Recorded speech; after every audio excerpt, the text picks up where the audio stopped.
Yang saya bingung adalah kenapa kalian kaget. Saya pribadi tuh nggak kaget. Pertanyaannya adalah kenapa forum sebesar ini, riset abal-abal itu bisa lolos? Setelah saya baca, kemungkinan besar ini adalah penyebabnya.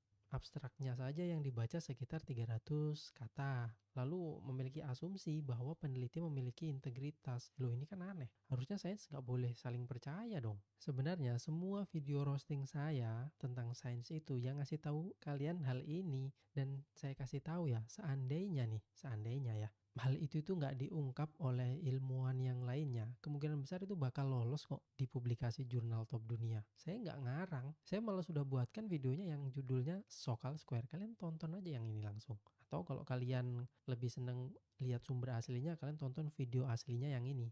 Intinya, di video ini tuh riset abal-abal yang memang tujuannya untuk nunjukin kalau sistem peer review itu bermasalah. Dan kalian ngerti nggak sih kalau peer review itu nggak digaji? Dan kalian tahu juga nggak sih kalau peer review itu yang dicek itu adalah konsisten, koheren, dan itu AI jagonya buat yang seperti itu. Itu bukan karena AI-nya yang canggih. Dan dalam kasus Sokal Square ini, kalian tahu yang aneh?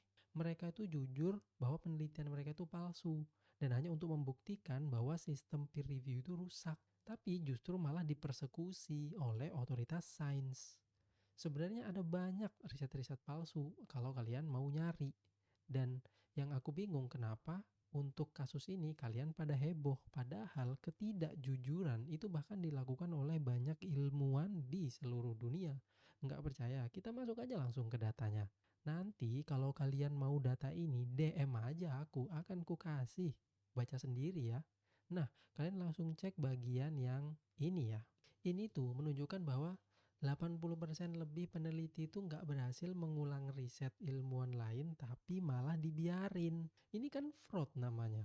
Ini benar-benar bakal merugikan orang lain guys. Dan kalian cek bagian yang ini, alasan kenapa banyak riset terbit di jurnal bergengsi itu nggak bisa diulang adalah data ini tuh menunjukkan, ini tuh mulai dari pilih-pilih data. Intinya data yang jelek dibuang dan data yang berhasil dipublis. Nah kalau nggak dibuang, narasi riset mereka bisa hancur berantakan. Lah ini kan fraud namanya. Dan nanti saya akan kenalkan istilah-istilah kecurangan ini. Disebut sebagai p-hacking, harking, file drawer effect. Dan inilah yang membuat lab sebesar Amgen dan Bayer itu benar-benar sangat kesal. Karena riset udah habis duit banyak, sumber daya banyak, ternyata peneliti sebelumnya yang dijadikan landasan teori melakukan fraud. Pertanyaannya kenapa kalau ilmuwan luar yang melakukan